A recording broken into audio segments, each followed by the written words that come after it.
Hello everyone, today I'll show you how to add a diagonal line in a PDF file using Adobe Acrobat Pro DC. Open your PDF file and select this tools option and scroll down. Here you will find this comment option and select here this drawing tool option and here you will find this line option.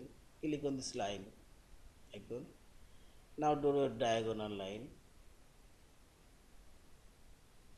and see this diagonal line now inserted, and here you can see the line color. Select the border option, see this. Now select this gear option and properties dialog box now open. Here also you can see this line opacity you want, and here you can see this line thickness and so on. And again select this line option and also select this. Now you can move this line. You can decrease this line size if you want, and change this line color, see this.